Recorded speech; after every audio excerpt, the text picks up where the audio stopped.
Di saat aku percaya kasih menyelamatkanku, bukan sebagai hakim dunia, tapi penyelamat yang berkorban untuk diriku kau tebusku.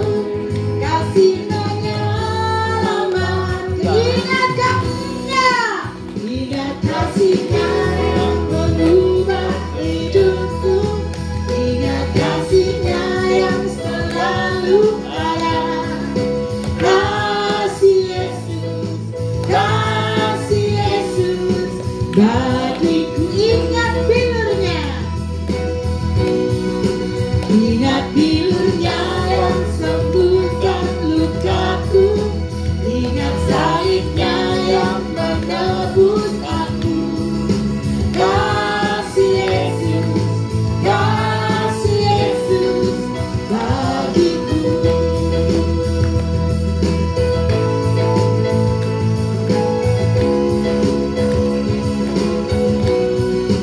Begitu besar kasih-Mu Bapa, Kau berikan anak-Mu yang tunggal. Di saat aku percaya kasih menyelamatkanku, bukan sebagai hakim dunia, tapi penyelamat yang berkorban untuk diriku kau tebusku. Kasih ingat kasihnya yang mengubah hidupku, ingat kasihnya yang selalu ada. Kasih Yesus lagi. Ingat bilurnya,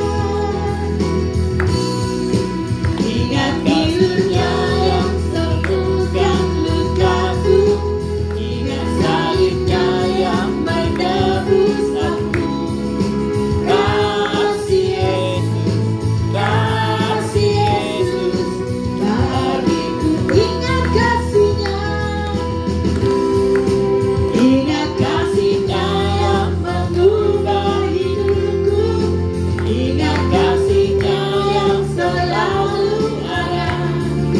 Kasih Yesus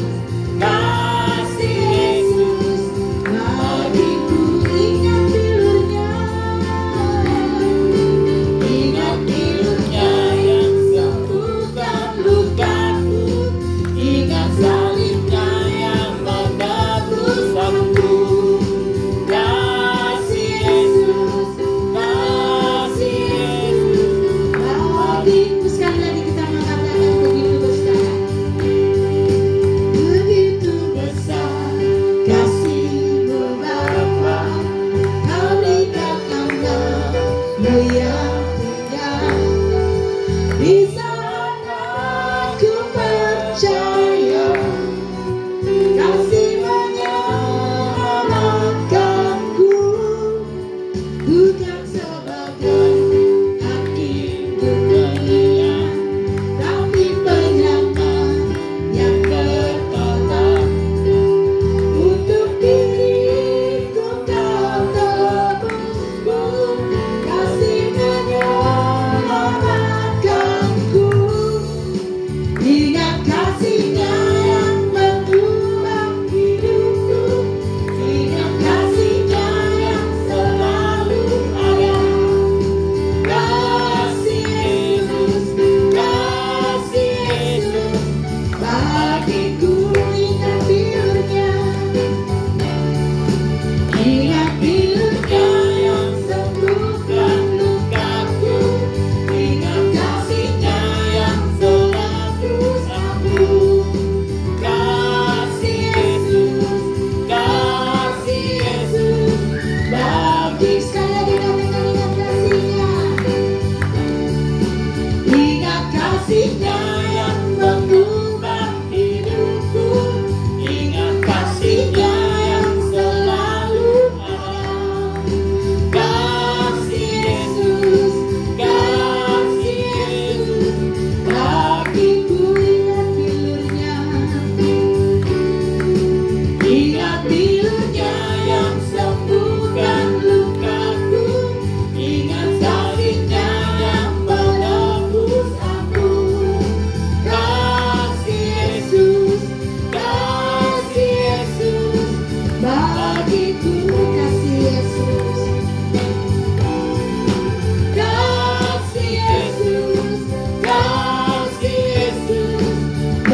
hatiku. Haleluya. Beri tepuk tangan paling meriah buat Tuhan kita. Puji nama Tuhan, kami boleh duduk kembali. Kita mau mendengarkan Faiz Pentakosta dan kita juga mau memberikan persembahan kita. Hari ini kita ada 2 kali persembahan. Mari terlebih dulu kita mau berdoa. Bapa, kami mengucap syukur Tuhan Yesus Kristus. Kami boleh menikmati kasih-Mu yang begitu besar bagi kami Tuhan. Sungguh kami bersyukur. Bapa, pada saat ini juga kami mau memberkati pekerjaan-Mu di tempat ini Tuhan. Untuk lebaran kerajaan-Mu, untuk pemberitaan firman-Mu lebih lagi. Kami mau memberi Tuhan Yesus dengan sukacita. Dan biarlah setiap kami memberi dengan sukacita, Tuhan Yesus sama-sama katakan dalam nama Yesus, amin. Persembahan boleh dijalankan.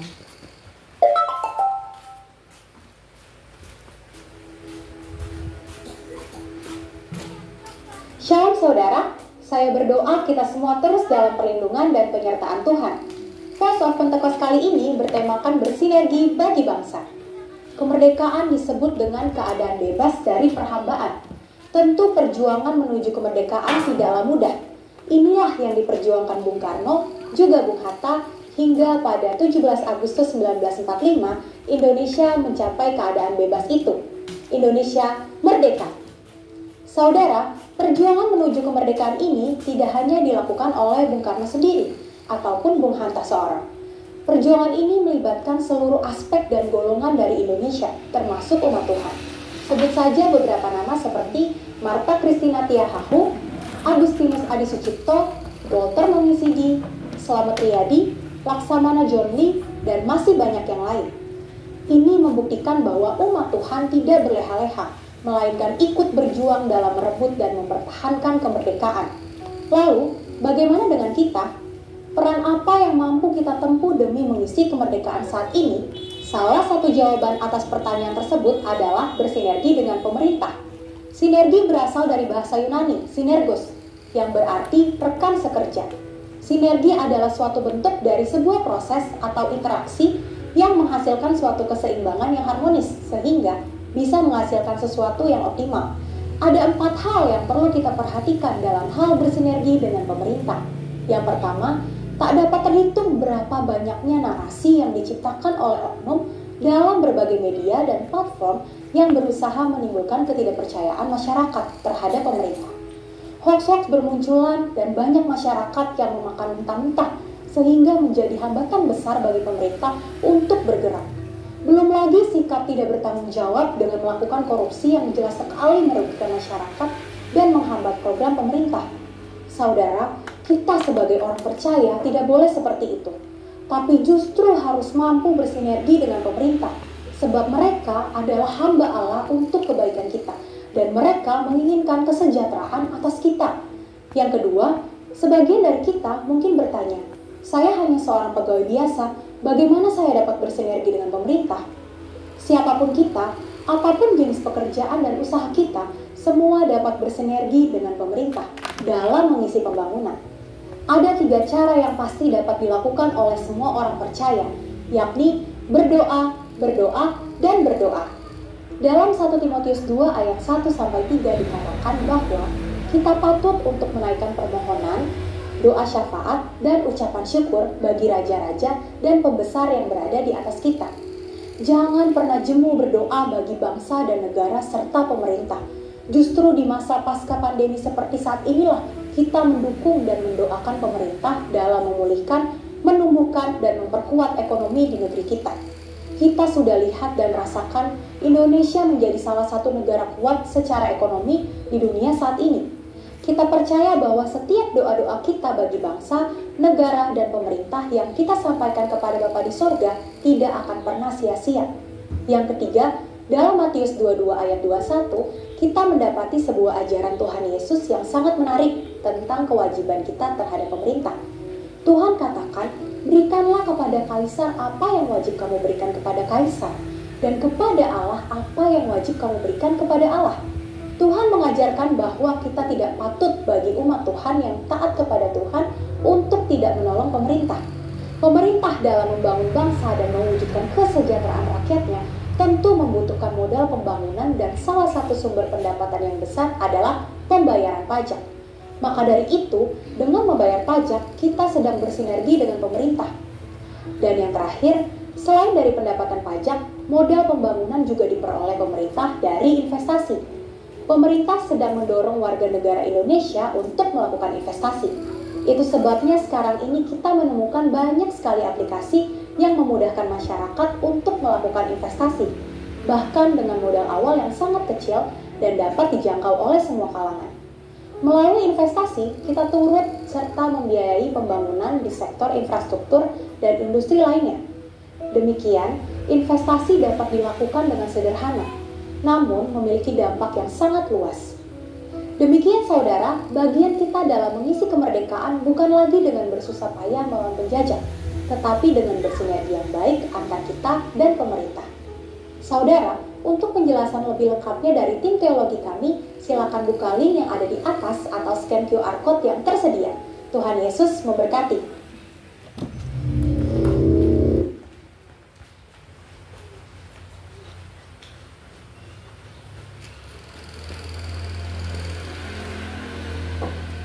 Puji nama Tuhan, melalui Voice of Pentakosta kita diingatkan bahwa bagian kita adalah bekerja sama dengan pemerintah untuk mengisi kemerdekaan. Amin Bapak Ibu.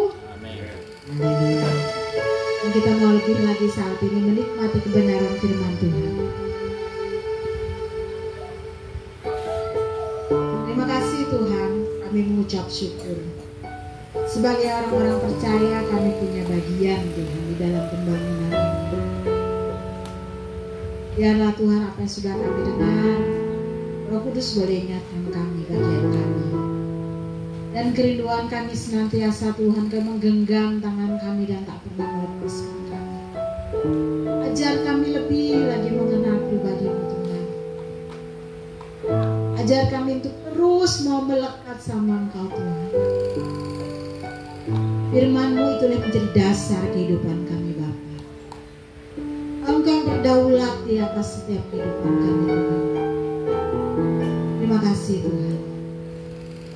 Terima kasih Yesus. Terima kasih Tuhan. Kasih-Mu layakkan seluruh hidupku. Mampukan ku melakukan yang Kau inginkan. Tak bisa ku terlepas, Kau menggenggam tanganku. Ingin lebih mengenal pribadi-Mu. Ku terhubung dengan-Mu, selalu melekat di hati-Mu. Firman-Mu itulah dasar hidupku yang berdaulat atasku.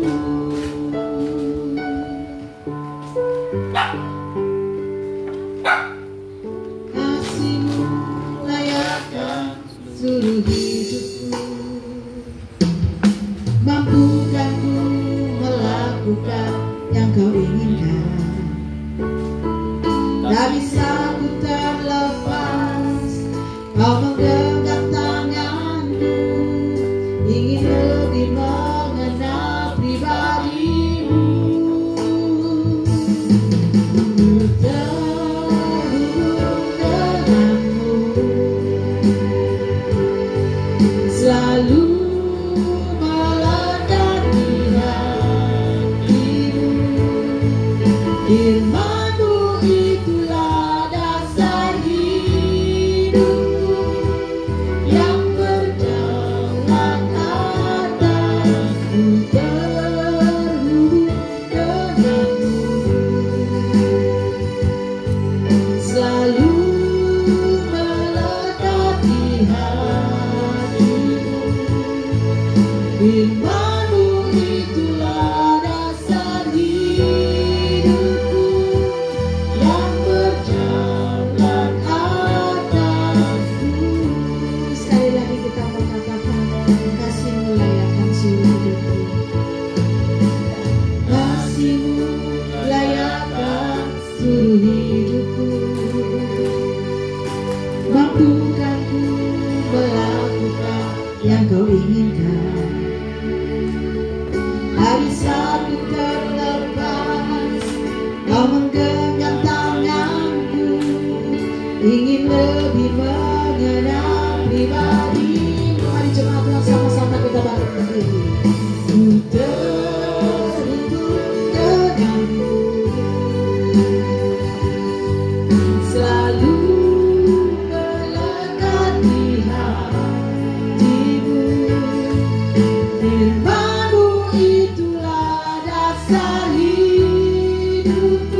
Kami bersyukur kepada Tuhan karena Engkau Allah yang ajaib, Allah yang suci, Allah yang dahsyat, dan Allah yang perkasa.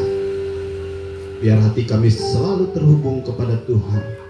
Firman-Mu menjadi dasar hidup kami. Firman-Mu menjadi pelita bagi kaki kami. Sebentar Tuhan Yesus, kami mau mendengarkan sabda firman-Mu. Tuhan, urapi hamba-Mu yang tidak ada apa-apanya ini. Tuhan, urapi setiap pengerja-Mu. Tuhan, urapi setiap jemaat-Mu. Urapan kami sama datangnya dari Roh Kudus yang mengurapi kami. Kami buka hati kami, pikiran kami, jiwa dan hati kami kepada Tuhan Yesus. Biar ke depannya kami mengerti apa yang dimaui Tuhan dalam hidup kami. Kami siap untuk mendengarkan firman Tuhan. Roh Kudus, berbicaralah. Kami mempersilahkan Engkau. Di dalam nama Tuhan Yesus kami berdoa dan mengucap syukur. Haleluya. Amin. Amin. Silakan duduk Bapak Ibu terkasih nama Tuhan Yesus. Salam. Shalom. Salam. Tuhan Yesus dahsyat, Tuhan Yesus perkasa, dan Tuhan Yesus mulia. Sudah nggak ada yang kedinginan lagi. Kalau kemarin kan dingin kita ya tadi malam ya, hujannya. Kami ketika datang tadi malam tuh kaget, di sini udah air karena malam datang, karena habis itu ini habis diterpa sama angin. Wow, dahsyat. Hujan yang ditunggu-tunggu. Karena lama sekali kita nggak hujan deras ya. Ada yang nggak mau hujan terus selama berapa Bu Pipin, kira-kira 3 tahun? Oh iya. Siapa tahu ada yang nggak mau hujan terus. Jangan, harus berimbang. Hujan, panas, itu memang sama-sama harus berimbang. Puji Tuhan Bapak Ibu. Hari ini kita akan mendengar sabda firman Tuhan. Kita tahu gereja kita ini satu darah lah, satu DNA. Karena Bapak rohani kita Pak Niko Nyoto Raharjo itu kita tahu menekan ada 3 yang harus ada dalam satu gereja. Yang pertama apa? Kalau ingat, yang pertama hadirat Tuhan. Bapak Ibu, gereja harus ada hadirat Tuhan. Pastikan gereja kita tuh mempunyai hadirat Tuhan yang kuat. Karena tanpa hadirat Tuhan, gereja itu seperti gereja yang mati. Cuman gereja yang melakukan rutinitas ibadah, yang penting aku sudah ibadah, selesai aku pulang. Jangan Bapak Ibu, pastikan kita datang ke gereja itu mengalami yang namanya hadirat Tuhan, ya. Gereja kita fokus kepada apa? Hadirat Tuhan. Penting Bapak Ibu. Lalu yang kedua, kita fokus kepada apa? Pengurapan. Gereja ini fokus kepada pengurapan siapa? Allah. Pastikan diri kita ketika datang ke gereja, pastikan kita mengalami namanya pengurapan Allah. Nah, ini penting sekali. Sudah hadirat Tuhan ditambah pengurapan. Kita pastikan Tuhan itu ada. Dia memberikan hadirat yang kuat. Kita mengalaminya. Setelah itu ada urapan Tuhan penuh dalam hidup kita. Amin. Itu fokusnya. Lalu yang ketiga, ini berbicara tentang karunia Allah, yaitu apa? Pastikan ada bahasa roh. Pastikan diri kita sudah dibaptis oleh Roh Kudus dengan tanda awal berbahasa roh. Karena hubungan kita ini Bapak Ibu dengan roh Allah, berhubungan dengan Allah. Allah itu roh adanya. Makanya perlu namanya komunikasi dengan Allah melalui namanya apa? Bahasa roh. Ya. Tadi gereja harus ada namanya hadirat Tuhan. Yang kedua ada namanya pengurapan. Lalu yang ketiga, kita berbahasa roh. Gereja yang di bawah pembinaan Pendeta Niko Nyoto Raharjo memastikan 3 ini harus ada di gereja lokal kita, di komsel kita, di kul-kul kita, di ibadah kita, di hubungan kita dengan Tuhan. Apalagi hari ini di gereja. Ya, hari ini kita akan membahas yang namanya bahasa roh. Apa Bapak Ibu? Bahasa roh. Sesatkah bahasa roh? Pataktik pegembala kita dikit-dikit oralaba sikar patakar alamaya. Sesatkah itu? Salahkah itu? Sudah masih relevanskah sampai sekarang bahasa roh? Atau hanya masih ada di zaman kisahnya para rasul, sehingga di zaman kasih karunia tidak ada? Ini kita pastikan hari ini Bapak Ibu. Slide Grace. Karena ini pengajaran, saya akan mengajarkan pelan. Karena apa? Anak-anak Tuhan rugi tidak dibaptis oleh Roh Kudus.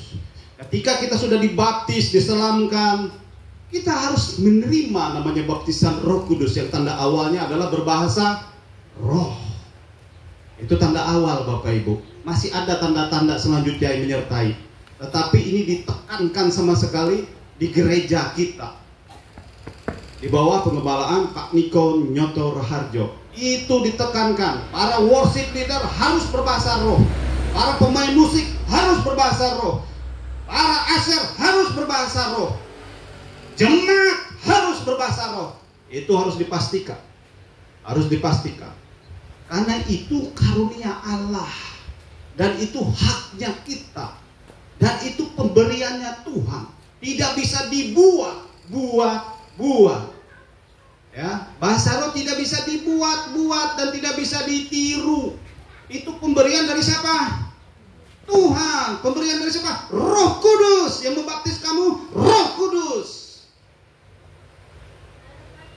Ya, Bapak Ibu, 1 Korintus 14 ayat 2. 1 Korintus 14 ayat 2 ada di depan. Kita bisa baca sama-sama. Kebaca nggak? Baca nggak?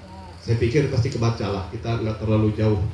1 Korintus 14 ayat 2. Kita baca sama-sama. 2, 3. Karena barang siapa yang berkata-kata dengan bahasa roh, ia tidak berkata-kata kepada manusia, tetapi kepada Allah. Sebab tidak ada seorang pun yang mengerti, tetapi oleh roh ia mengucapkan hal-hal yang rahasia. Amin. Sekali lagi baca. Ini cara firman Tuhan. Mau bantah silahkan bantah firman Tuhan. Saya cuma pengkhotbah yang hari ini dipercayakan Tuhan untuk berbicara tentang bahasa roh, tentang karunia yang Bapak Ibu hari ini mengalaminya. Saya pastikan hari ini saya perhatikan untuk berbahasa roh istri saya, Bu Pipin, yang lain belum. Rugi. Kalau Pak Andi sudah, Ibu, kalau di GB Europe pastilah. Karena kita satu juga, pastilah. Yang lain? Nah, hari ini belajar apa itu bahasa roh. Kita baca sekali lagi. 2, 3. Karena barang siapa yang berkata dengan bahasa roh, ia tidak berkata kepada manusia, tetapi kepada Allah. Sebab tidak ada seorang pun yang mengerti, tetapi oleh roh ia mengucapkan hal-hal yang rahasia. Yang pada saat ini penggembala orang saya tidak berkata pada ibu, bapak, adik, anak saya, istri saya, tetapi saya sedang berkata-kata kepada Allahku. Yang salah satunya saya tidak mengerti, bapak ibu tidak mengerti. Alkitab yang berbicara. Hebat ya. Saya sendiri tidak mengerti, tetapi yang mengerti siapa? Allah. Yang mengerti siapa? Allah. Yesus Kristus. Yang mengerti siapa? Roh Kudus. Hebat Bapak Ibu. Ini bahasa ajaibnya Tuhan. Ini bahasa surganya Tuhan. Ini bahasa yang diberikan cuma-cuma oleh Tuhan. Hanya kepada orang yang tulus hati yang mau menerimanya. Saya berharap Bapak Ibu tulus hati hari ini, sehingga mengalami kepenuhan Roh Kudus. Tulus hati, siap-siap nanti. Nanti saya akan doakan Bapak Ibu. Tapi ketika mengerti kebenaran firman Tuhan. Selanjutnya, slide guys. Menurut kelompok Pentakosta dan Karismatik, ini Pentakosta dan Karismatik, tanda awal baptisan Roh Kudus adalah berbahasa roh. Ini semua Pentakosta dan Karismatik, tanda awal seorang menerima baptisan Roh Kudus adalah berbahasa roh, berkata-kata roh. Lalu kita di GBI, imannya GBI, pengakuannya GBI, pengakuannya, amin. Bapak Ibu kalau saya buka, ada cipta Dr. H.L. Sendok, ini pendiri dari GBI. Kuasa Roh Kudus, ini pendiri kita yang berbicara, Dr. H.L. Sendok, tentang Roh Kudus. Roh Kudus, buah Roh Kudus, Dr. H.L. Sendok. Ini pendiri GBI Bapak Ibu. Bukan sembarang gereja, Gereja Betel Indonesia, bukan Gereja Bebas Indonesia. Ini buku salah satu di Jabatan Roh Kudus, banyak bicara tentang Roh Kudus. Ini Dr. H.L. Sendok yang nulis. Ini karunia Roh Kudus. Satu, Dr. H.L. Senduk. Saya buka Bapak Ibu. Ini lagi yang kedua. Karunia Roh Kudus. Dr. H.L. Senduk. Pendiri GBI. Lalu muncullah pengakuan iman GBI. Saya bacakan buat Bapak Ibu. Baptisan Roh Kudus adalah karunia Tuhan untuk semua orang yang telah disucikan hatinya. Tanda awal baptisan Roh Kudus adalah berkata-kata dengan bahasa roh, sebagaimana diilhamkan oleh Roh Kudus. Bapak Ibu ada di mana? Di GBI. Nah, orang-orang GBI-nya tidak berbahasa roh. Pastikan Bapak Ibu orang GBI atau orang bebas Indonesia. Apa orangnya? Gereja Betel Indonesia. Orang-orang GBI Bapak Ibu itu rata-rata dibaptis oleh Roh Kudus. Karena apa? Pendirinya mengakui itu. Dari apa? Dari Alkitab Bapak Ibu. Jelas? Jelas? Apa perlu saya ulang-ulang lagi? Suara saya udah hampir serak-serak gitu. Ya jelas. Slide selanjutnya Grace. Alkitab mencatat bahasa roh ini dialami. Ayo Patius buka dulu Kisah 2 ayat 4. Kisah 2 ayat 4 bukakan. Kisah 2 ayat 4. Selanjutnya ada yang bawa kitab Nirina Kisah 8. Nirina di Kisah 8. Di Kisah 8 ayat 15 sampai 17 itu Nirina. Kalau Kisah 4 2 sampai 4 itu Pak Tius. Tolong kasih mic-nya. Kasih mic-nya untuk Pak Tius. Nanti untuk Nirina di Kisah Para Rasul 8 ayat 15 sampai 17. Siapa lagi? Siapa lagi? Panus, ada Alkitabnya? Ada? Pastikan. Kisah 10. Panus di Kisah 10. Nanti dibilang yang di mimbar ini dibilang sesat nanti kalau tidak ada firmannya. Kisah 10 ayat 44 sampai 46 si Panus. Kisah 10 ayat 44 sampai 46. Saya ketinggalan di situ tulis ayatnya, tapi di sini ada. Nanti Bapak Ibu baca.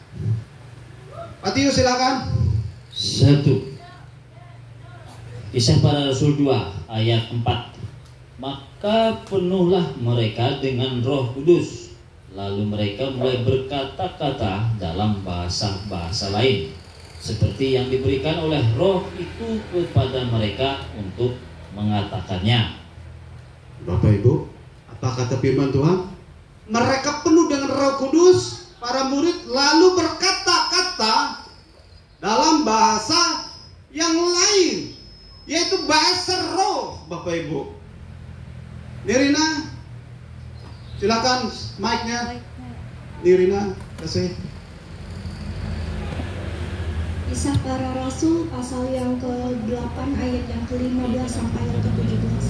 Setibanya di situ, kedua rasul itu berdoa supaya orang-orang Samaria itu beroleh Roh Kudus, sebab Roh Kudus belum turun di atas seorang pun di antara mereka, karena mereka hanya dibaptis dalam nama Tuhan Yesus. Kemudian keduanya menumpangkan tangan di atas mereka, lalu mereka menerima Roh Kudus. Bapak Ibu perhatikan. Lalu mereka menerima Roh Kudus dan berbahasa roh ketika didoakan, ditumpangkan tangan. Lalu selanjutnya Panus, Cornelius, Kisah 10 ayat 44 sampai 46. Kencang-kencang. Ketika Petrus sedang berkata demikian, turunlah Roh Kudus ke atas semua orang yang mendengarkan pemberitaan itu. Dan semua orang percaya dari golongan bersunat yang menyertai Petrus tercengang-cengang karena melihat bahwa karunia Roh Kudus dicurahkan ke atas bangsa-bangsa lain juga. Sebab mereka mendengar orang-orang itu berkata-kata dalam bahasa roh dan memuliakan Allah. Lalu kata Petrus, Sudah. Lalu perhatikan, mereka berkata-kata dalam bahasa roh. roh, Bapak Ibu. Didoakan oleh Petrus, Cornelius, banyak di situ, lalu mereka berkata-kata di dalam bahasa roh. Yang Bapak Ibu baca itu kitab yang tidak pernah berbohong. Bukan kata saya, tetapi kata Alkitab. Dan Bapak Ibu bisa mengalaminya kalau percaya, kalau tulus hati, kalau sungguh-sungguh mau menerimanya. Lalu yang selanjutnya Efesus, jemaat di Efesus, kita baca Kisah 19 ayat 5-6. Ini Bu Pendeta aja yang baca ini.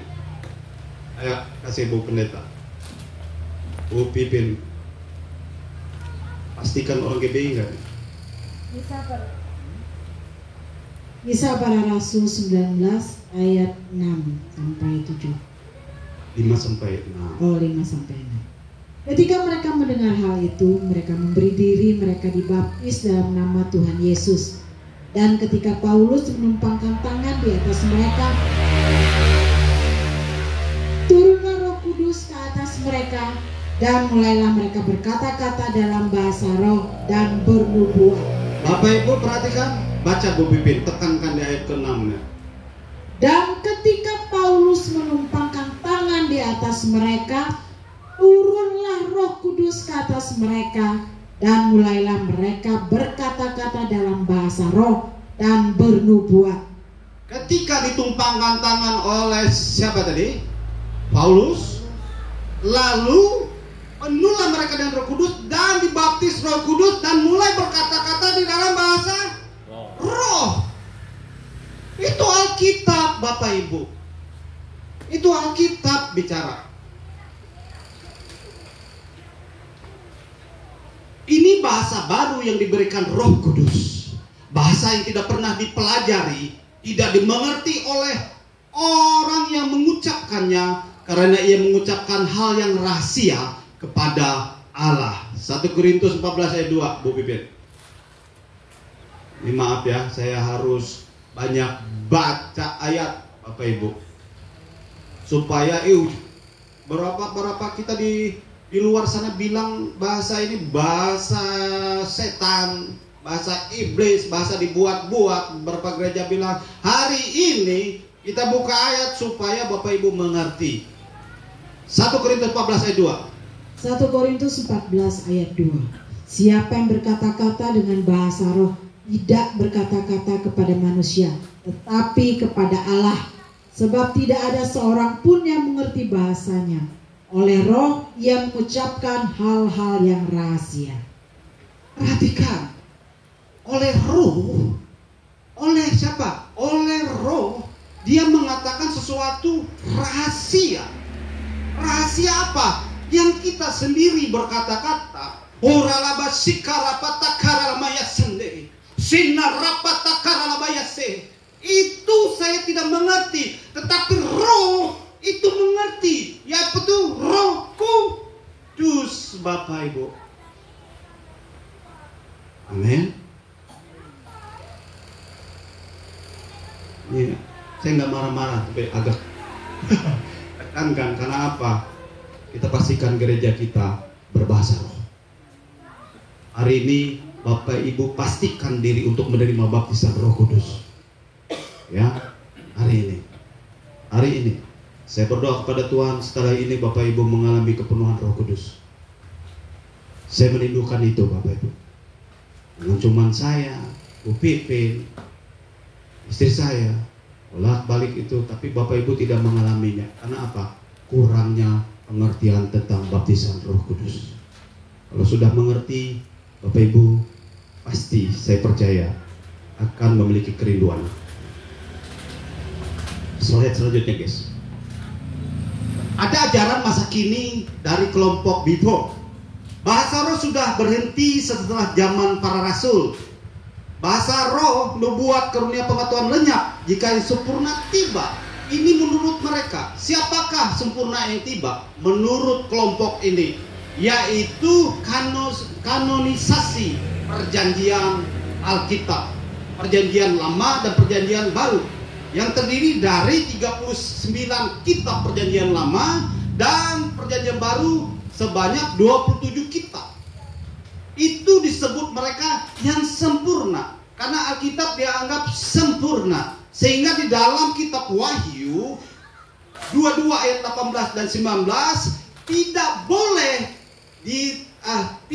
ditambah, tidak boleh dikurangi, berarti kanonisasi sudah tertutup. Berarti Alkitab sudah tertutup karena ada bunyi dalam kitab Wahyu, setiap firman Allah di dalamnya itu nggak boleh ditambahi, nggak boleh dikurangi.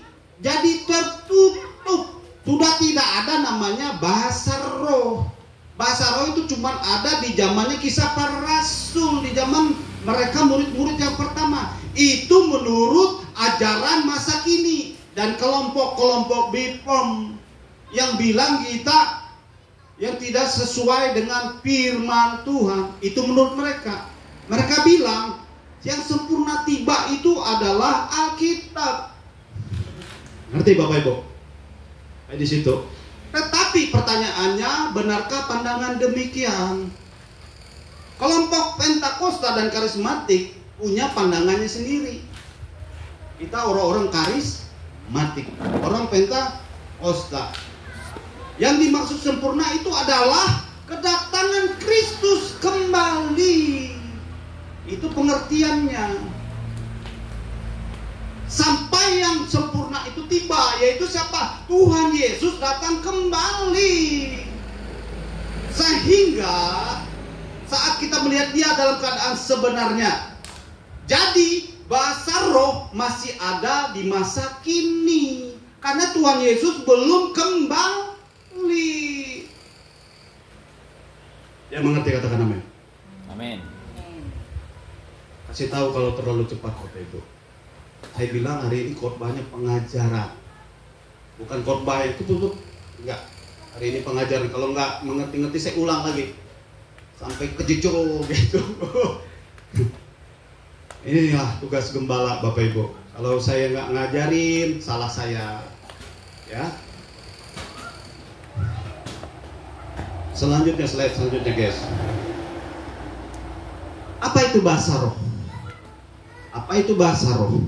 Bahasa roh atau glosolalia adalah ungkapan lisan yang tidak dapat dipahami secara langsung oleh pendengar dalam bahasa yang mereka kuasai. Bahasa yang tidak bisa dimengerti oleh yang mengucapkan atau yang mendengarkannya. Itu bahasa roh. Intinya gini, yang kita ucapkan kita nggak ngerti deh. Pak Tius nggak ngerti, yang mendengarkan di sebelah nggak ngerti. Itu namanya glosolalia. Orang-orang teologi pasti ngerti lah. Manifestasi bahasa roh, Grace. Manifestasi bahasa roh. Glosolalia, yakni bahasa yang tidak dimengerti oleh orang yang mengucapkannya atau mendengarkannya. Lalu yang kedua, bahasa asing. Manifestasi itu, kalau kita dapat bahasa roh, dibaptis oleh Roh Kudus, ada namanya manifestasinya. Manifestasi itu yang keluarnya, yang saat ini dia bisa muncul berupa bahasa asing yang keduanya. Misal bahasa Spanyol, bahasa Jepang, bahasa India, bahasa Cina, bahasa apa lagi? Prancis. Misal bahasa kita, bahasa Dayak Ngaju, bahasa Dayak Manyan, bahasa apa lagi? Dayak muncul semua. Itu salah satu manifestasi. Begitu kita mengalami baptisan Roh Kudus yang kita ucapkan padahal belum pernah kita pelajari. Padahal orang yang menerima karunia itu belum pernah mempelajari bahasa itu. Ya, disebut senolalia. Ada dua dia kitab nih yang selalu ribut. Bahasa roh, tapi kan harus ada yang mengartikan. Iya, ada dua yang mengalaminya. Ada yang bisa mengartikan, ada yang tidak. Makanya dikelompokkan dua. Ini dikeluarkan oleh sekolah-sekolah teologi kita GBI. Dan bisa dipertanggungjawabkan. Ini berasal dari mulutnya Pak Rubin Adi langsung. Ketika kami belajar beberapa kali. Kalau ketemu di dalam pengajaran materi, setelah Zoom, langsung beliau ajarkan. Kita nggak usah ragu lagi lah, ketua umum kita GBI. Selanjutnya guys, Nah ini, apa saja manfaat bahasa roh? Di sini cuman ada 14 manfaat, cuman. Ya itu cuman. Begitu bahasa roh kita ucapkan itu ada 14 manfaat yang ada di sini. Sebenarnya ada 70. Ya, kalau saya bahas semua ke-70-nya, Bapak Ibu, saya persilakan bawa snack masing-masing dulu. Saya dipijit dulu karena membahas 70 kebanyakan. Jadi cukup 14 saja. Kenapa Pak Gembala hari ini berapi-api mengajarkan tentang bahasa roh? Karena ada manfaatnya buat Bapak Ibu. Mau nggak? Aduh, nggak semangat nih. Mau nggak? Amin, mau. Ditanya tuh mau nggak? Ada yang bilang amin. Ada yang bilang mau. Satu hati mau gitu. Mau nggak tahu, mau nggak mengalami, mau nggak berbahasa roh sehingga kita mengalami manfaatnya. Mau katakan amin? Amin. Nah, gitu dong, mantap. Yang pertama, untuk membangun diri sendiri. Bahasa roh yang diucapkan untuk membangun diri sendiri, itu ada ayatnya. Kita nggak usah baca. Nanti ayat-ayat ini, slide ini akan saya bagikan. Ya, nanti Bapak Ibu belajar lagi di rumah. Bahasa roh membantu pertumbuhan rohani pribadi, memberi kekuatan dan menyegarkan iman. Iman kita harus membangun iman pribadi sebelum membangun iman jemaat. Bapak Ibu, penting sekali sebelum seorang hamba Tuhan, para pelayan jemaat Tuhan itu membangun imannya dengan berbahasa roh. Sebelum dia pergi melayani, sebelum dia pergi menjadi worship leader, sebelum dia pergi menjadi bermain musik, sebelum dia pergi mendoakan orang sakit. Penting sekali dia harus berbahasa roh. Kenapa? Dia membangun dirinya dulu. Ya, Bapak Ibu perlu berbahasa roh, berhubungan dengan Tuhan. Lalu yang kedua, berdoa dalam roh sesuai kehendak Tuhan. Dalam kitab Roma 8 ayat 26. Ketika kita berdoa dalam bahasa roh, Roh Kudus berdoa melalui kita sesuai dengan kehendak Allah. Itu sebabnya apa yang kita ucapkan kita tidak mengerti. Karena kadang-kadang kita ucapkan tidak sesuai dengan kehendak Allah. Tetapi ketika kita berbahasa orang lah bersikar lah patakar lah mayasande. Sinarapa. Apa yang aku sebut itu tadi? Tapi itu kehendak Allah, sesuai dengan keinginan Allah. Nah, lalu yang ketiga, memperdalam hubungan dengan Tuhan. 1 Korintus 14 ayat 2. Memperdalam hubungan dengan Tuhan. Di hubungan kita semakin dalam. Bahasa roh memungkinkan komunikasi langsung dengan Tuhan di tingkat roh, oleh roh yang mengucapkan hal-hal yang rahasia. Bahkan iblis tidak memahaminya. Ketika berbahasa roh, kita makin dalam, makin dekat dengan Tuhan. Lalu iblis mau coba-coba ganggu kita, dia bingung. Dia bicara apa sih? Dia bicara apa sih? Karena dia tidak mengerti. Boro-boro kamu iblis. Saya mengucapkan aja nggak ngerti. Tetapi tiba-tiba orang itu bertobat. Tiba-tiba orang itu sembuh. Roh kita lagi mendoakan orang, mana kita ngerti. Amin. Keempat, membantu penyembahan dan pengucapan syukur. 1 Korintus 14 ayat 15 sampai 17. Perlu berdoa dengan akal budi, tapi juga berdoa dengan roh.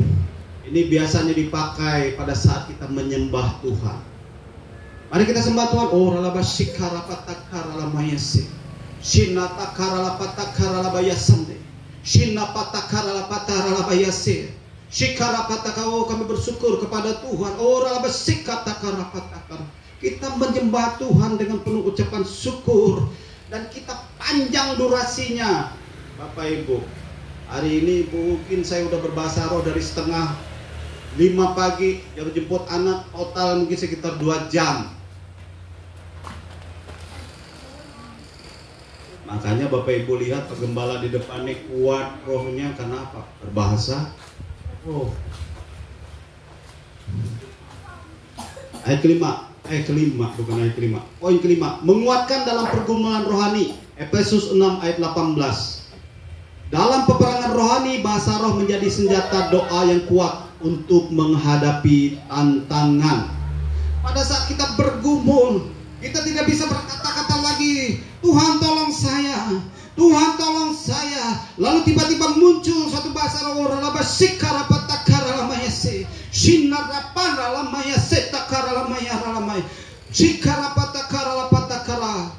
maka pergumulan rohani kita itu akan dimenangkan melalui pengucapan bahasa roh kita. Kita memiliki damai sejahtera Allah. Urapan Tuhan turun dalam hidup kita. Amin. Ayat yang ke-6, mengaktifkan karunia Roh Kudus lainnya. Ini. Kalau Bapak Ibu ada satu buku bahasa roh, itu disebut pintu pembuka karunia lainnya. Kalau Bapak Ibu masuk rumah seseorang, rumah kita ketok, tok, lalu dibuka, kita masuk, itu tidak langsung ditutup pintunya sama orang, tetapi masih terbuka. Lalu datang satu lagi, masuk ke dalam teman-temannya, masuk ke dalam membawa apa? Buah-buah, membawa makanan, ya. Mengaktifkan karunia Roh Kudus lainnya, 1 Korintus 12 ayat 7-11. Karunia Roh Kudus bekerja bersama-sama, dan bahasa roh seringkali membuka jalan bagi manifestasi karunia lainnya, seperti hikmat, nubuat, atau kesembuhan. Bapak Ibu lagi diminta didoakan, kita nggak tahu apa yang harus kita doakan. Kita berbahasa roh, lalu tiba-tiba orang itu sembuh. Kenapa? Karena sedang dimanifestasikan oleh Roh Kudus melalui apa? Bahasa roh. Lalu akan muncul karunia yang lain. Tiba-tiba kamu nggak suka berkhotbah, lalu Tuhan kirimkan satu ayat-ayat renungan dalam kepala yang harus diberitakan. Itu awalnya dari apa? Karena itu bahasa roh. Pintu-pintu mujizat akan terbuka melalui bahasa roh, Bapak Ibu. Bapak Ibu tindu untuk melayani orang lain. Coba sering-sering berbahasa roh. Supaya apa? Tuhan akan berikan karunia-karunia yang lain yang menyertai.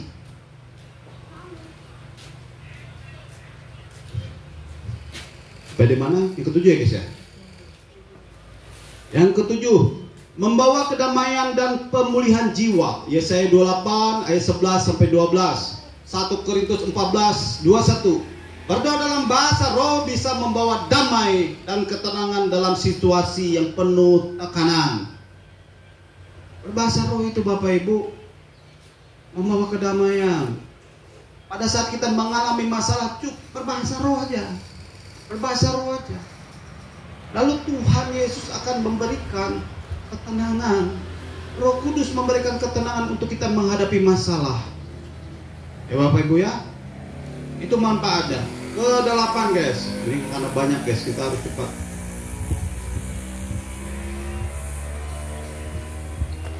Memperbarui pikiran dan hati. Roma 12 ayat 2. Berdoa dalam bahasa roh membantu kita mengalami pembaruan dalam roh dan pikiran, menjauhkan dari pikiran negatif atau duniawi.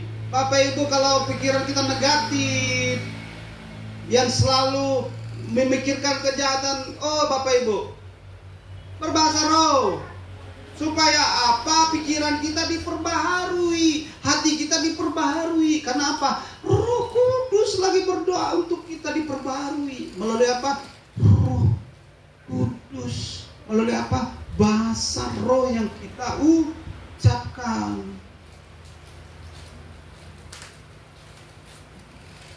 Banyak ya manfaatnya ya. Ini baru ke-8.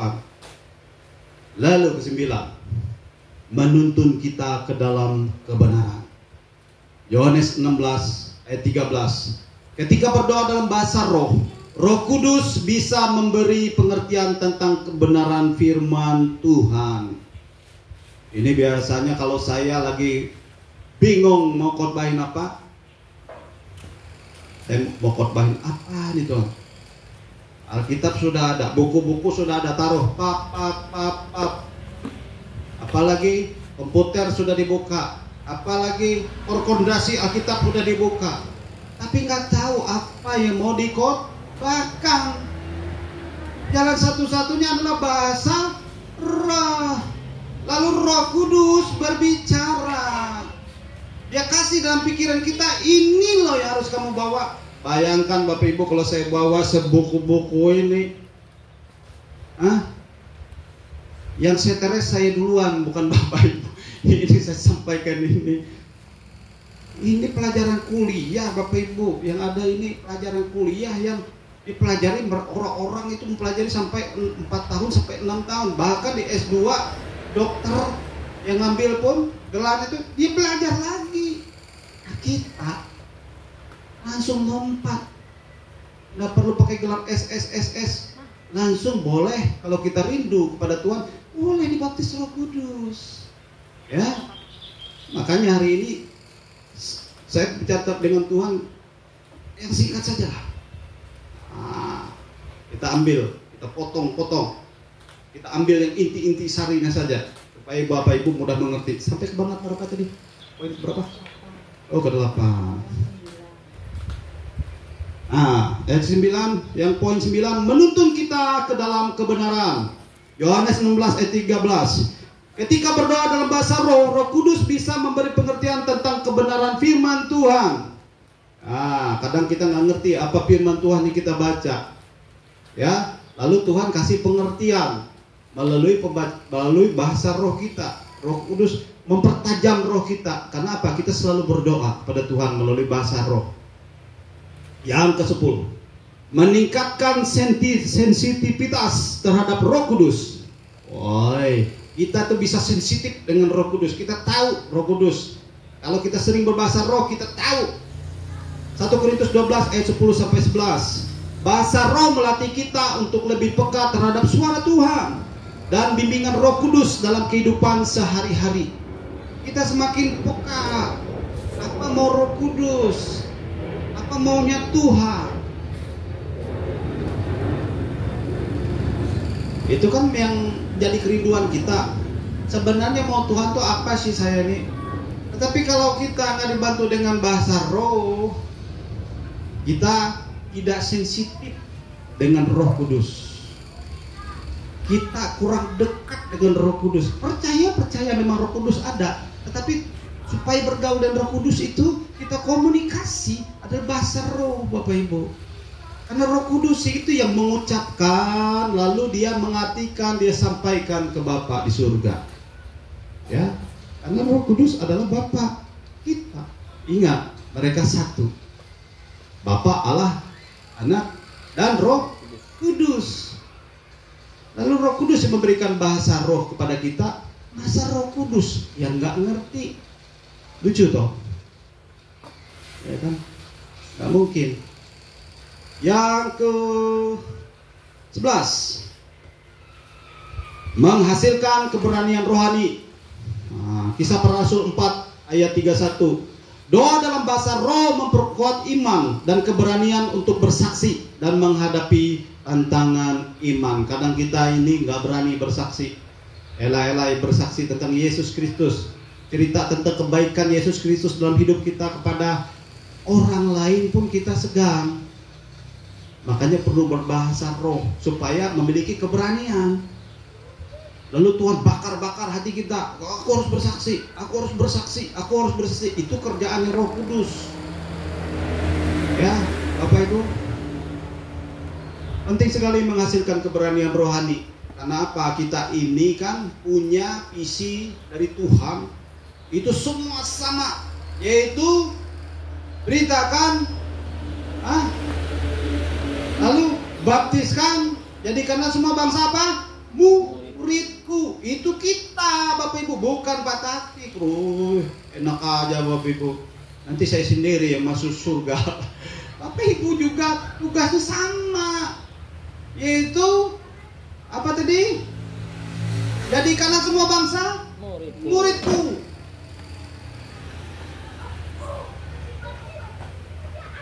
Baptis ajar, jadikan mereka murid. Itu panggilan kita semua Bapak Ibu yang terkasih dalam nama Tuhan Yesus. Ayo bilang kanan kirinya, sadar. Sadar. Ya bilang kanan kirinya, sadar. Sadar. Tugas kita sama. Ayo bilang gitu. Sadar, tugas kita sama gitu. Ayo. Yang aman yang kursi kosong kiri kanan. Aman. Ngomong cuma sama siapa itu. Ya, tugas kita sama, memberitakan Injil, bersaksi. Makanya untuk memiliki keberanian itu berbahasa roh. Minta keberanian dari Tuhan, berbahasa roh. Supaya berani. Orang gampang kok cuma bicara, Tuhan Yesus baik loh. Dia tolong saya. Hutang-hutang saya itu menumpuk. Lalu Tuhan bikin mukjizat. Ajaib ya Tuhan kamu. Iya, Tuhan saya Tuhan Yesus yang menolong. Tapi kalau tidak terbiasa berhubungan dengan Tuhan, nggak mau bersaksi kayak gitu, boro-boro disuruh doa makan juga ini, doa makan. Kita lagi ngumpul suruh doa makan. Iya, aku belum siap. Benar apa benar? Itu saya dulu. Saya dulu boro-boro disuruh khotbah, suruh doa makan aja. Kalau bisa datang tuh ketika pendeta tuh amin, amin, amin. Itu kebiasaan orang GKI kan, karena saya orang GKI, Bapak Ibu dulu. Orang tua saya GKI, saya di GKI. Biasa kalau ibadah rumah tangga, saya tunggu yang kata-kata amin, amin, amin. Lalu disuruh apa? Makanan. Hadirlah saya di situ dengan teman ngumpul. Nah ini kita tunggu firman Tuhannya kagak, nyanyinya kagak. Tapi yang kita dengar dari kejauhan, dengaran aja kata amin, amin, amin. Wah itu lagu kebangsaan kami. Kami namain apa tuh? NBA, Number Boy Association, karena kami suka main basket di Buntok itu. Jadi teman saya bilang, NBA itu tahu nggak artinya apa? Number Boy Association. Apanya? Kita ini kan lagi nambur, makan nambur. Sip, dia bilang bagus artinya. Padahal kan itu apa tuh artinya basket itu kan. Saya ingat teman saya si Bobby itu, jadi kangen Bobby saya. Nomor berapa tadi lagi? 11. Ke-12. Membantu menjaga kekudusan. Itu manfaatnya Bapak Ibu. Yudas 1 ayat 20 sampai 21. Bahasa roh membantu menjaga hati tetap melekat kepada Tuhan dan menjauhkan dari dosa serta pencobaan. Kenapa? Kita ini kan lagi berbahasa roh, nggak mungkin lagi mikir macam-macam. Itu dia. Kita sedang menjaga kekudusan kita. Karena penting kekudusan. Kalau tanpa kekudusan kita tidak bisa bertemu dengan Allah. Dan Allah tidak mau bertemu dengan kita. Karena kita najis. Karena tidak kudus. Makanya perlu kekudusan melalui apa? Bapak Ibu melekat melalui bahasa roh kepada Tuhan. Supaya apa? Membantu menjaga kekudusanmu. Engkau tidak bisa berbuat jahat. Engkau tidak berpikiran jahat. Engkau tidak suka memfitnah orang lain. Engkau tidak mencari keuntunganmu. Tetapi engkau sedang mencari kekudusan di hadapan Tuhan. Hubungan dengan Tuhan. Engkau berbahasa roh di hadapan Tuhan. Engkau sedang menjaga kekudusanmu. Amin. Aduh, suara saya sudah, Tuhan Yesus. Tuhan kurangin nih. Terlalu. Atau saya sebegitu semangat sekali menyampaikan ini supaya Bapak Ibu mengalami baptisan Roh Kudus. Itu saja. Supaya apa? Bapak Ibu terbangun dalam Tuhan. Ya. Biar bisa mengalami seperti saya. Saya mengalami mujizat terus. Kenapa? Saya suka berbahasa roh, Bapak Ibu. Doa saya nggak panjang, Ibu, istri saya tahu. Saya bisa berlindung di balik mobil sebelah sini. Saya duduk di sini. Saya pegang gitar. Saya orang apa sikar apa takar. Lalu Tuhan membuat mukjizat. Haleluya. Program semua. 13 kalau gitu. Mempercepat proses pemulihan rohani dan emosional. Mazmur 147 ayat 3. Berdoa dalam bahasa roh bisa menjadi cara Tuhan untuk menyembuhkan luka hati, trauma atau kelelahan rohani yang kita alami. Kadang-kadang para pelayan Tuhan, hamba Tuhan itu boring rohani, bosan melayani, itu saja. Itu saja.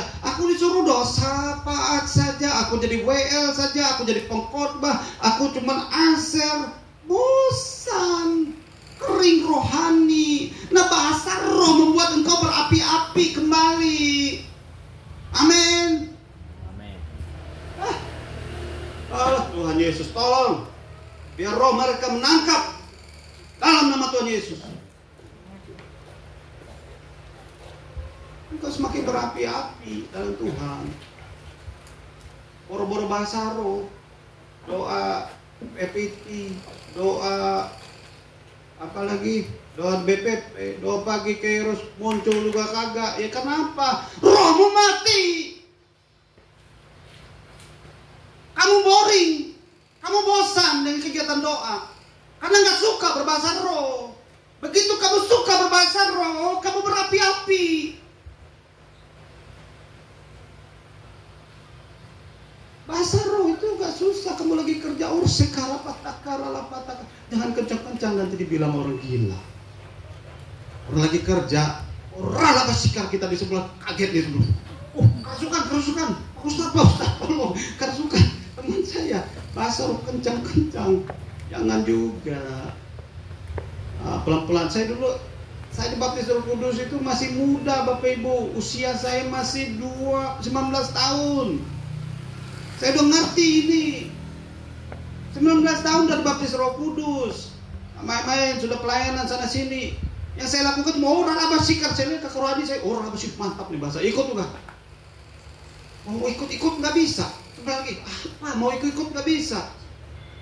Apa ini saya bilang. Akhirnya saya sampai berpuasa kepada Tuhan. Saya minta Tuhan baptis aku mau bahasa roh. Saya itu nggak ditumpang tangan Bapak Ibu, tapi karena kerinduan lalu Tuhan baptis langsung. Saya berpuasa, Tuhan baptis aku dan Roh Kudus. Aku minta karunia rohani itu supaya apa? Aku terhubung dengan Tuhan. Lalu ketika kami pelayanan ke Taliu, daerah Taliu, ketika rohani saya satu sama teman saya, kami dididik, kami 3 orang lagi doa. Mereka lagi doa di Taliu. Kita doakan orang sakit. Saya main gitar. Lalu saya punya kerinduan. Lalu tiba-tiba luar biasanya Roh Kudus langsung turun baptis saya. Lidah saya nggak berhenti. Orang labasik kata-kata saya bingung. Saya bingung sendiri. Apa ini nggak berhenti-henti? Kakak rohani saya, teman senyum-senyum. Baptis Roh Kudus loh. Itu saya masih di YP Jalan Suci itu. Yang salibnya itu agak miring itu gampang. Jadi kalau saya agak keras memang saya didikan itu awalnya. Lalu kasih karunia Tuhan dipanggil mengembalakan di GBI. Sejarahnya, tapi karena setia apa? Bahasa roh. Nggak pintar baca firman Tuhan, nggak pintar menyampaikan firman Tuhan, nggak perlu pusing, bahasa roh aja. Lalu Tuhan bawa etik, ikut doakan orang sakit. Oke. Saya lihat orang doakan orang sakit sembuh kagak, tapi ikut terus. Itu namanya latihan rohanimu. Makanya kenapa kalau saya mau doakan orang sakit, nyembah Tuhan, bahasa roh, kenapa? Bangun iman dulu. Baru ucapkan. Beberapa kali kita doakan Bu Marta sekarang sudah bisa berdiri atau duduk, masih duduk. Wah, puji Tuhan, beri kemuliaan buat Tuhan Yesus. Amin. Itu langkah Bapak Ibu. Sudah dokter, sudah angkat tangan, kanker stadium akhir, ovarium, lalu stroke pula. Lalu apa lagi? Dia punya vertigo. Dokter sudah angkat tangan. Ya urusan kita apa? Bahasa roh di hadapan Tuhan. Minta apa? Minta kesembuhan ilahi untuk Bu Marta. Puji Tuhan, udah bisa duduk. Masuk akal, perut udah kempes Pak ya. Agak kecil. Puji Tuhan. Itu mukjizat.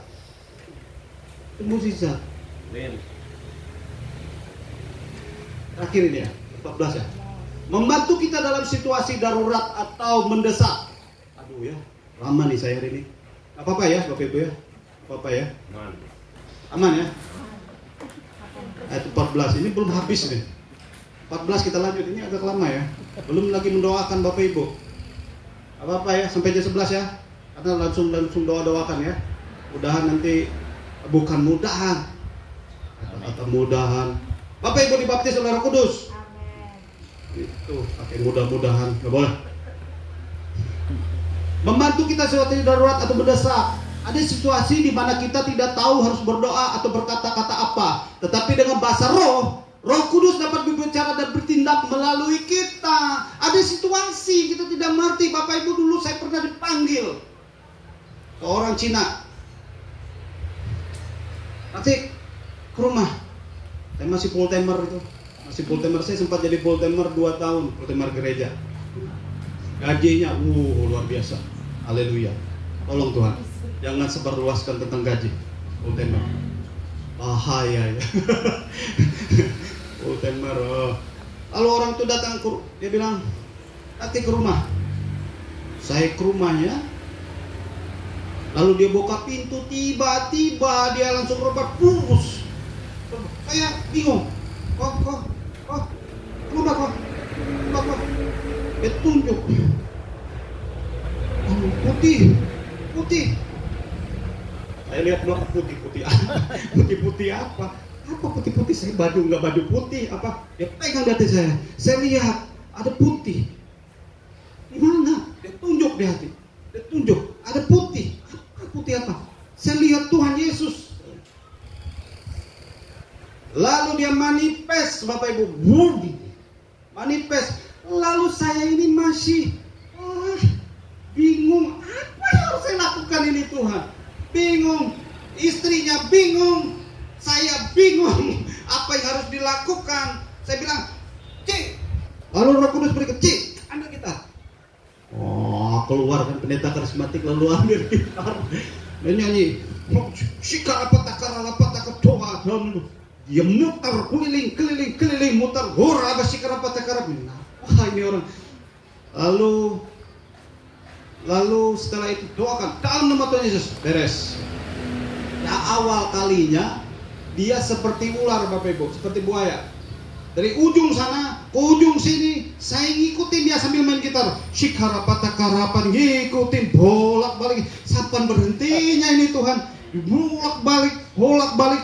Itu posisinya dia bukan tengkurap, lentang. Dia jalan, rumahnya gede, orang kaya, ya kan? Rumah gede, dari ujung sana balik ke sini, istrinya ngikut juga jalan. Apa yang harus dilakukan? Bingung. Yang saya bingung tuh lagi, nggak ada kena kejedot tembok kepalanya, nggak kejedot kursi. Dia tahu bisa belok, mata terpejam. Saya bilang, apa yang harus dilakukan? Saya cuma berbahasa roh. Lalu Roh Kudus mengirimkan pengurapannya, langsung tutup dalam nama Tuhan Yesus. Berhenti kagak? Berhenti. Situasi darurat perlu bahasa roh. Itu orang karismatik banget itu pendeta karismatik, itu dia senjatanya. Nah, ini saya kasih rahasia ini. Pak Gembala ini lakukan ya itu. Saya berdoa Bapak Ibu setelah dibaptis Roh Kudus ketemu hal itu dalam nama Tuhan Yesus. Supaya apa? Mengalami perjumpaan dengan Tuhan. Penting nggak? Penting. Bapak Ibu Kristen nggak pernah mengalami perbuatan Tuhan, rugi banget. Ngap saya sudah. Air nggak dikasih nih Bu. Ada airnya. Bapak Ibu silakan minum. Ada di belakang. Ya, minum dulu. Panjang nggak sih? Nggak, sudah cukup. Ini terakhir apa? Nah, bagaimana cara agar saya dibaptis oleh Roh Kudus? Dengan tanda awal berbahasa roh. Gimana caranya Pak Taktik? Gimana caranya Pak Pendeta? Supaya saya tadi mengalami baptisan Roh Kudus dengan keuntungan tadi apa? Cuman satu, meminta dengan tulus kepada Roh Kudus. Selama ini Bapak Ibu minta enggak? Enggak kan? Karena mungkin sudah tahu, tolong minta dengan tulus.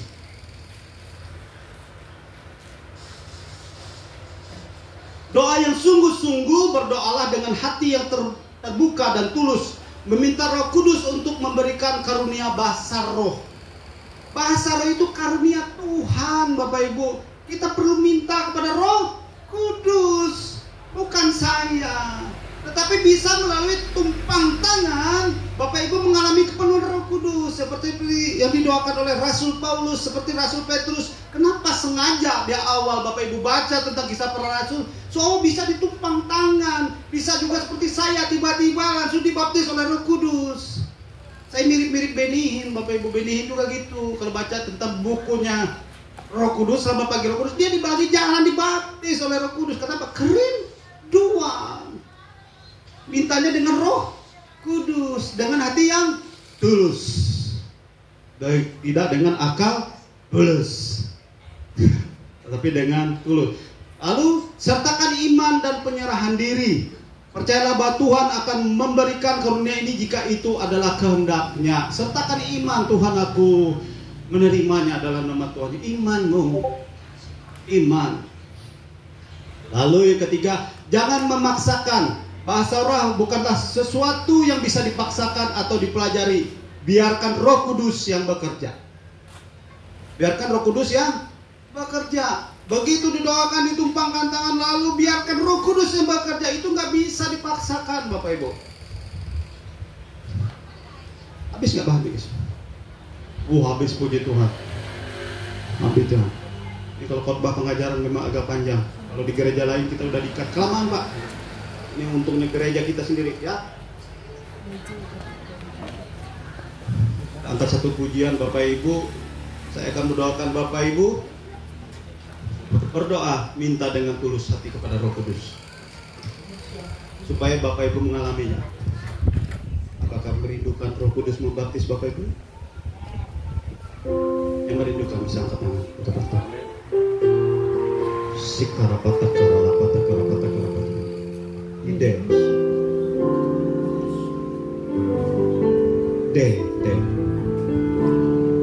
Roh Kudus, Kau hadir di sini.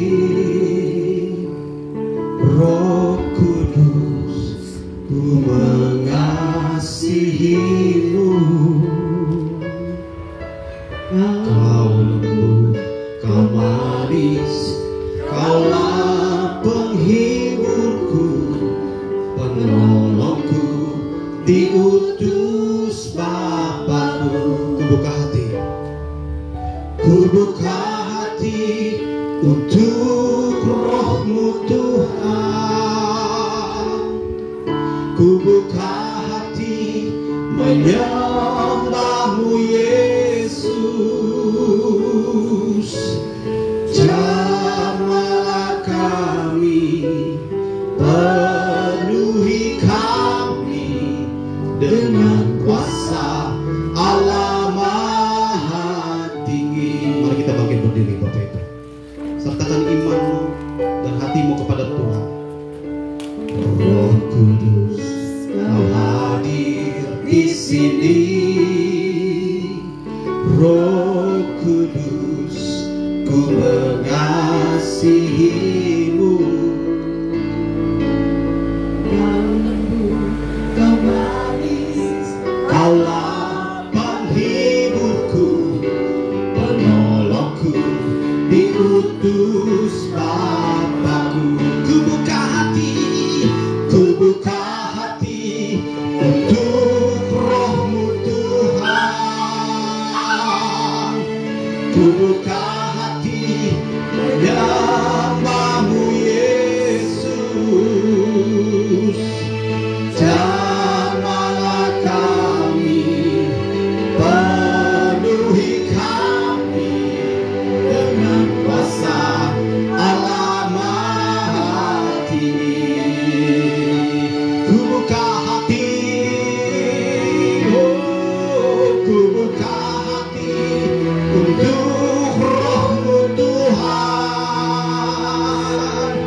Ku buka hati menyembah-Mu Yesus.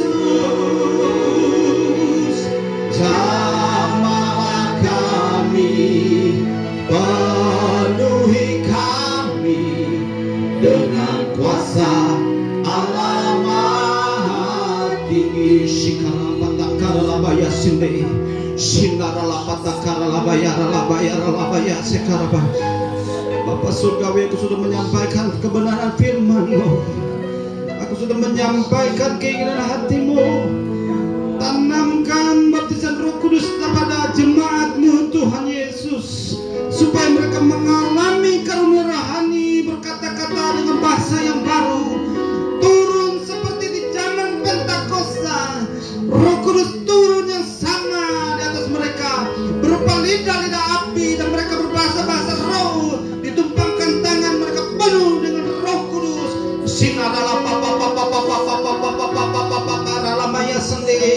Roh Kudus turun, Roh Kudus turun dalam nama Tuhan Yesus. Ku buka hati untuk Roh-Mu Tuhan. Saya akan mendoakan Bapak Ibu. Ku buka hati menyembah-Mu Yesus. Yang lain terus berdoa dan nyanyi, minta kepada Tuhan.